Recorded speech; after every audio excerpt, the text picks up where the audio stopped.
有缘人又见面了。今天我们再次聊聊贫穷，聊聊贫穷根源的原因。毕竟失败是成功之母，了解贫穷才能走向富裕。老规矩，听钱先点赞的人，你会越来越有钱。管理金钱的本质就是管理自己。一个人越是顺从天性，越是克制不住自己，就越难摆脱贫穷。贫与富，说到底是一场自己与自己的较量。管不住自己的人，也难管住财富。还记得大陆之前很火的深圳女孩吗？她们是搞钱的代名词，上班拼命，下班做副业，周末了还在赚外快。不少人嗤之以鼻，天天拼死拼活的，累得脚不沾地，值得吗？钱这玩意生不带来，死不带去，赚个差不多不就行了？曾经的我也天真觉得，钱又不是万能，管饱够用就足够了。后来被现实啪啪打脸才明白，钱不是万能的，还有后半句，莫钱是万万不能。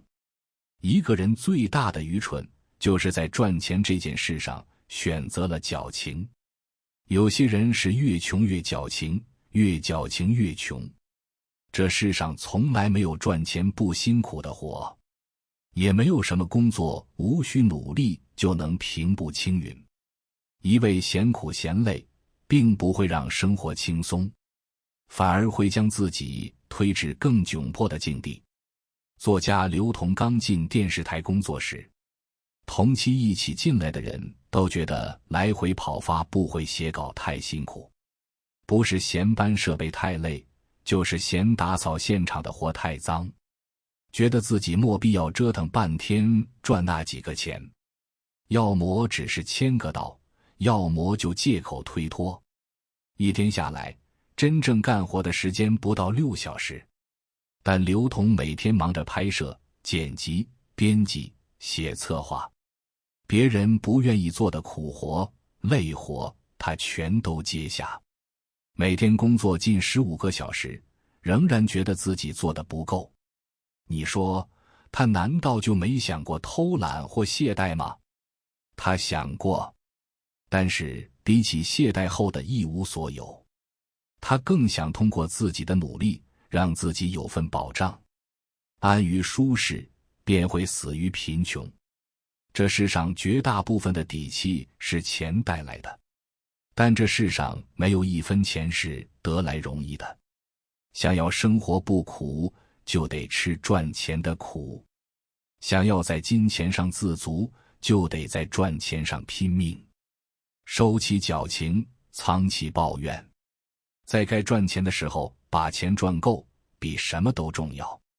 好莱坞巨星尼古拉斯·凯奇是好莱坞收入最高的演员之一，凭借多部优秀作品，凯奇获奖无数，身价超过10亿。然而短短几年时间，他就从影坛巨星沦为流浪汉，还欠下了上千万的贷款。原来凯奇虽有大量资产，但他花钱十分任性。他喜欢购物，豪车豪宅、游艇城堡，他都要购入囊中。他收藏癖极重，不仅收有陨石、绝版漫画，甚至花千万巨资收购恐龙和章鱼头骨。无节制的花钱，使他的财富很快消耗殆尽，最终流落街头。还有一位中国画家常玉，他是第一个被载入法国艺术家名人录的中国人。由于祖上福印，家底殷实，常玉花钱向来大手大脚。法国留学期间，同时期的徐悲鸿等人只能进入国立学校学习，他却选择了学费昂贵的私立大茅屋画室。其他人都在节省开支，勤工俭学时，他却整日带着速写本饮酒作乐，一边往返各种沙龙，一边和美女约会聊天。但不料家里突遭变故，常玉的生活费骤减，可他却没有因此改变花钱大手大脚的习惯。卖画的钱不想着拿回去养家，反而都用来请客吃饭。实在没钱了，就靠借钱度日，最后无法糊口，他只能靠端盘子、当水泥工勉强维持生计。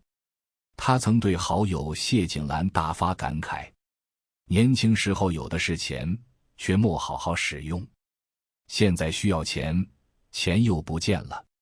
凯奇和常玉，一个是收入极高的影坛巨星，一个家底殷厚的画界名流，但都因管不住自己的消费欲陷入穷境，结局令人唏嘘。萨迪曾说，谁在富足时豪华奢侈，在穷困时就会死于饥寒。吃不穷，用不穷，不会盘算一世穷。一个人持续返贫的根源，不是收入太低，不会赚钱，而是缺乏长远的支出规划。钱若花不对地方，再多财富也会被败光。放纵欲望到最后，便会被欲望反噬。不会合理管理金钱，总有一天会被金钱抛弃。网上有个话题：你是什么时候意识到钱的重要性的？底下的回答让人揪心。父亲生病了，每天光住院费就2000多，可手里连200块都没有。前2天失业，家里的车贷房贷眼看要到期，但自己现在身无分文。孩子快上学了，想送他去更好的学校，可东拼西凑也凑不出学费。钱到用时方恨少，人往往要到急需用钱时才悔恨存钱太晚。作家豫章有个室内设计师朋友，曾给不少名人做过豪宅设计，收入不菲。但母亲突发脑梗躺进 ICU 急需要钱时，朋友银行卡里却空空如也。无奈之下，他只能硬着头皮向周围的人借钱。可大家都不相信，甚至嘲讽道：一个知名设计师连母亲看病的钱都拿不出，开什么玩笑？至此，他才后悔当初有钱时不该光顾着旅游。工作10几年，莫存下一点积蓄。老话说，汤若无盐不如水，人若没钱不如鬼。人只有在有钱时存住钱，才不至于在着急用钱时四处求钱。近代学者梁启超一直都有储蓄的习惯。梁启超生活简朴，除去生活必须，他会把余下的工资、津贴、稿费等全部拿去投资储蓄。1898年，梁启超因戊戌变法失败流亡日本，但他仍可保证家中开支。他写信给妻子，所存之银，望常以200斤存于大人处，必随时可以便用。他还提早给子女做留学规划。他的9个子女，大部分都得以出国留学。后来，他因为尿血症要长期住院，但他也莫操心过钱的事。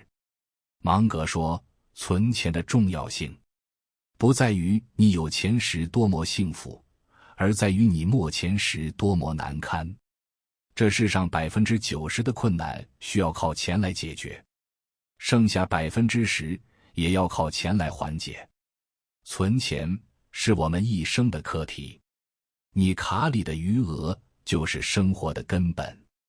那些你在富裕时省下的钱，都会在关键时刻成为你救命的稻草。前段时间，我和朋友一起驾车去乡下卸粮。落脚的农家乐是一户养蚕的人家。我们到的时候，男主人正在打扫用来培育幼蚕的饲育箱，看着饲育箱里零零落落的蚕茧，朋友很疑惑，这么多蚕宝宝都不要了吗？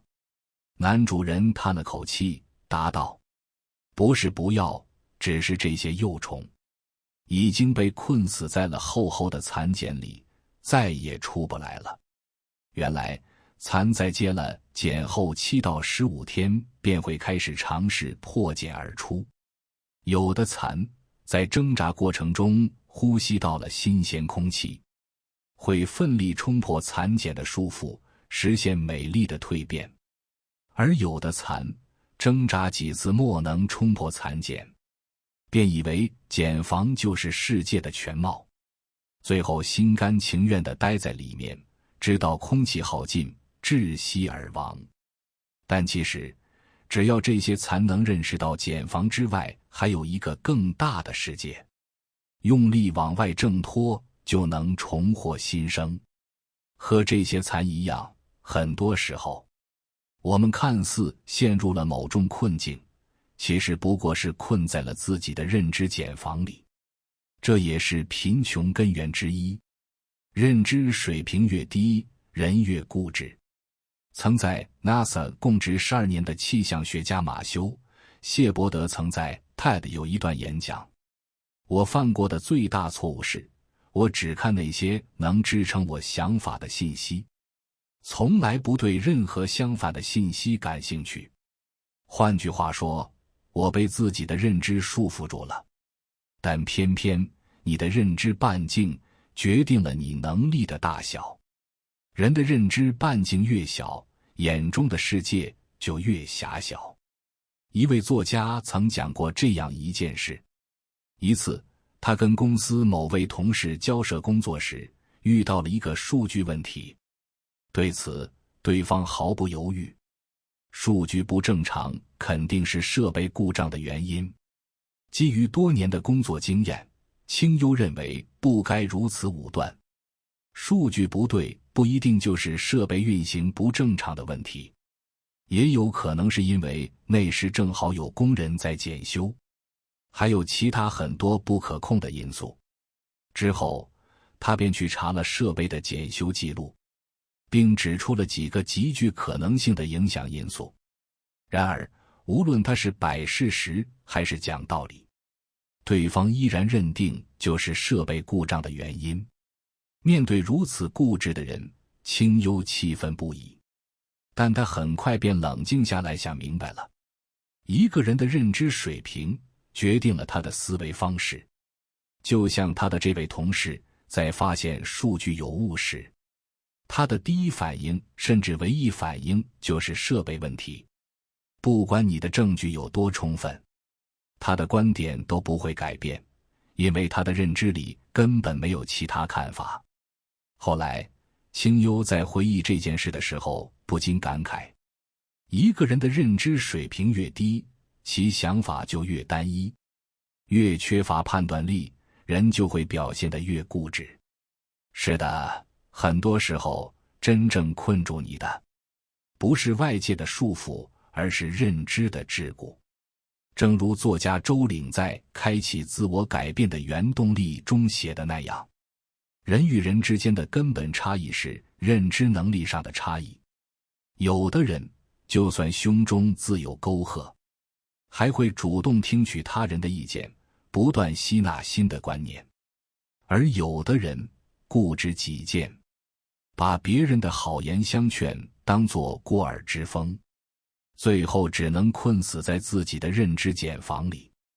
人这一生永远都在为认知买单，认知层次越高的人，格局越大。豆瓣上有个叫认知战的小组，里面有这样一句特别扎心的话：真正限制我们人生的，从来不是经济上的贫穷，而是认知上的困顿。认知水平不够，再努力也没用。认知层次太低，再辛苦也是徒劳。终其一生，我们都是在跟自己的认知能力博弈。一点没错，人与人之间最大的差距，不是能力，不是背景，而是认知水平。之前看《财务自由之路》，书里有个故事让我印象特别深刻。彼得出生于美国西部的贫民窟，父亲酗酒，母亲吸毒。他靠着政府的救济金，在对饥饿、毒品、艾滋的恐惧中长大。他的朋友告诉他，我们只能走父母的老路，没有其他出路。但是彼得说，不是这样的。上帝给我们生命、思想、智慧，就是为了让我们更好地认识这个世界，而后改变世界。我绝不能被眼前的贫穷困住。怀揣着这样的信念，彼得开始了和生活的决斗。卖报纸、刷盘子、扮小丑、街头卖唱。某天他上网的时候，看到一个旅游博主的视频，于是他灵机一动，在自己的社交账号上传视频，记录贫民窟的日常生活。结果人们对贫民窟的好奇心，让他不到3个月就收获了一大波流量。随着流量越来越大，慢慢的，有互联网公司主动上门来找他洽谈商业合作。后来，他成了一位坐拥100万粉丝的博主，年入数十万。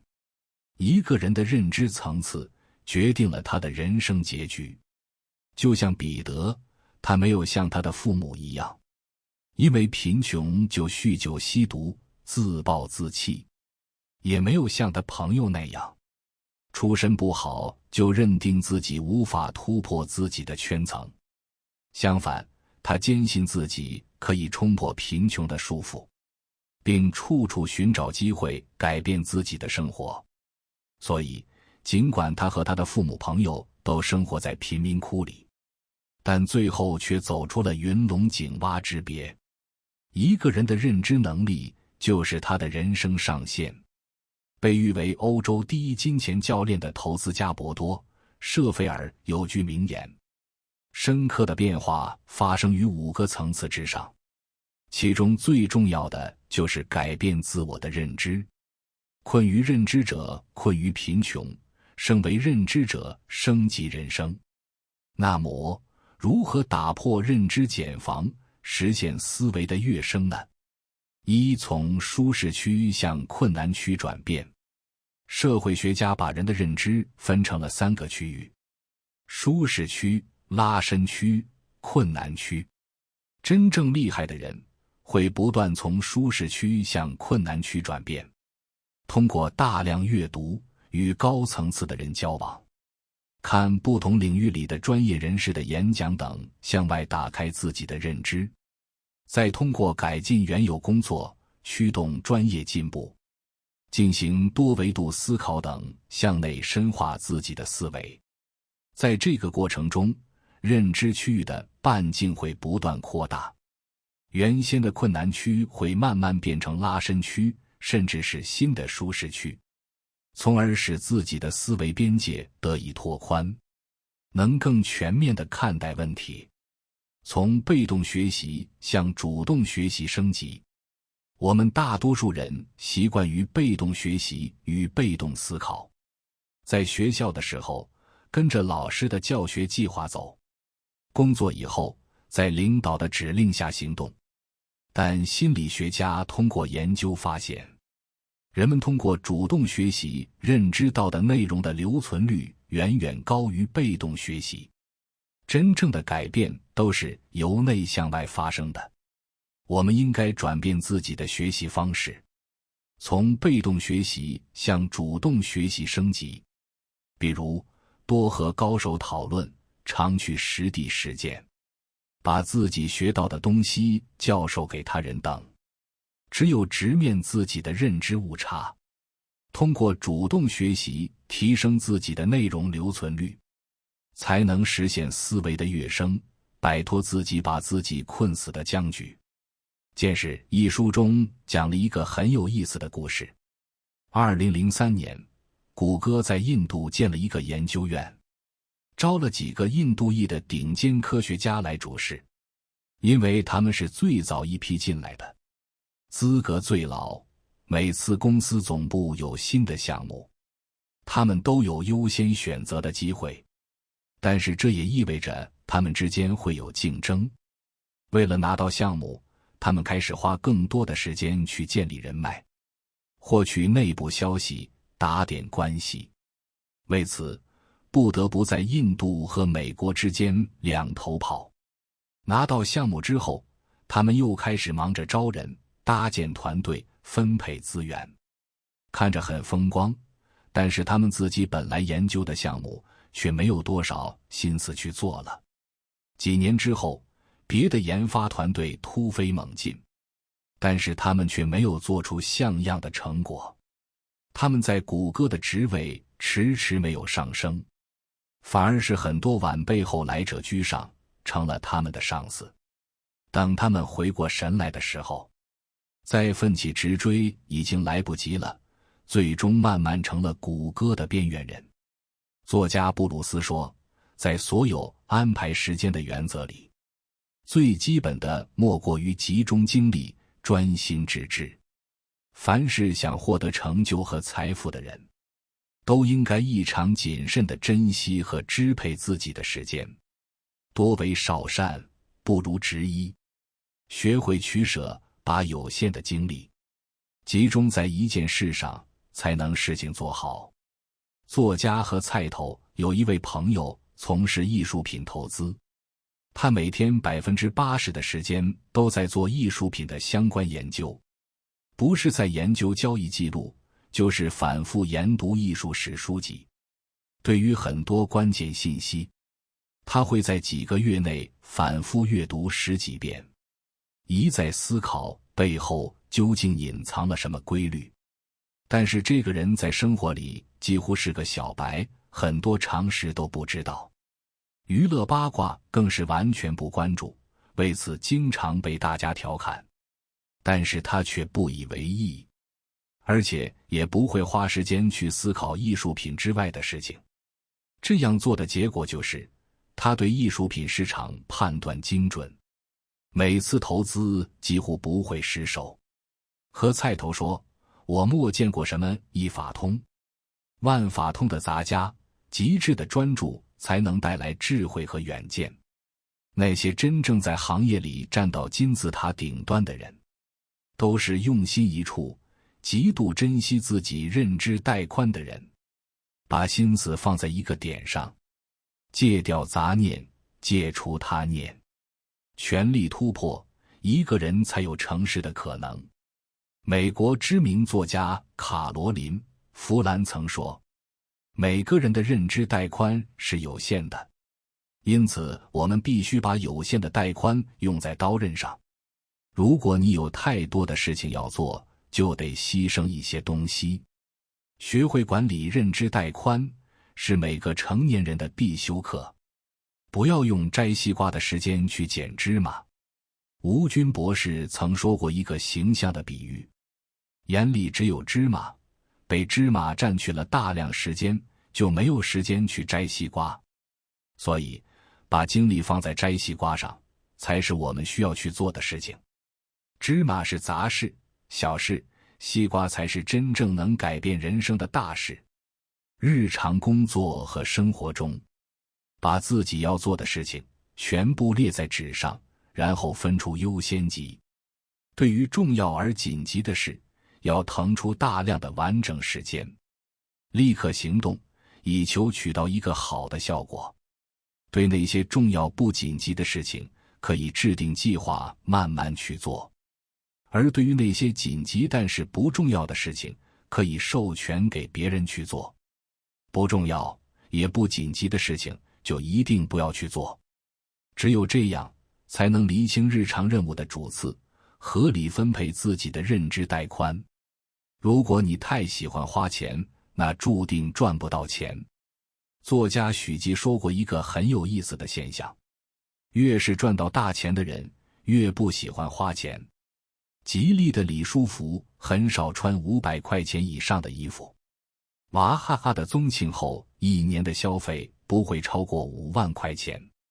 还有前文提到的扎克伯格和乔布斯都是低物欲的代表，他们对吃穿用度都不甚关心，在事业上极度专注，因此带来了巨大的成功。而那些喜欢花钱的人，却往往赚不到大钱。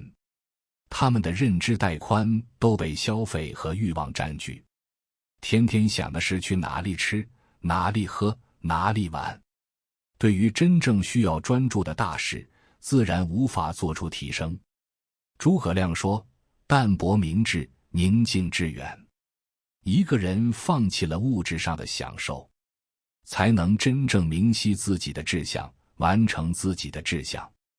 日常生活中，我们要学会审视自己的欲望，控制自己一日三餐、衣着服饰，尽量从简，让头脑从欲望中解脱出来，这样才能真正提升自己的核心能力，找到打开财富自由的钥匙。学会一键清理，及时倒掉情绪垃圾。占据认知带宽的，除了消费的欲望，琐碎的小事，还有积压的情绪。我们现在常说一个词：情绪内耗。言未出，结局已演千百遍。行未果，假象苦难愁不展。事已毕，过往仍在脑中演。恐惧、担忧、紧张、害怕等各种小情绪，时刻在心里盘旋，所有的认知资源全部浪费在这上面。个人几乎没有心力去做其他事情。及时清理内心积压的情绪，才能避免认知资源被过度占用。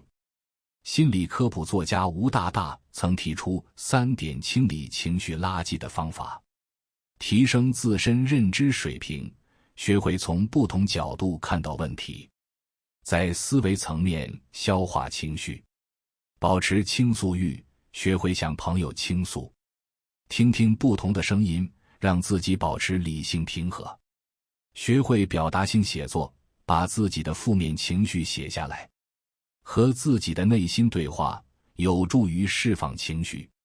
认知带宽是否富足，影响着我们的命运。它决定了一个人的专注力、思维力，决定了一个人突破自己、跨越阶层的能力。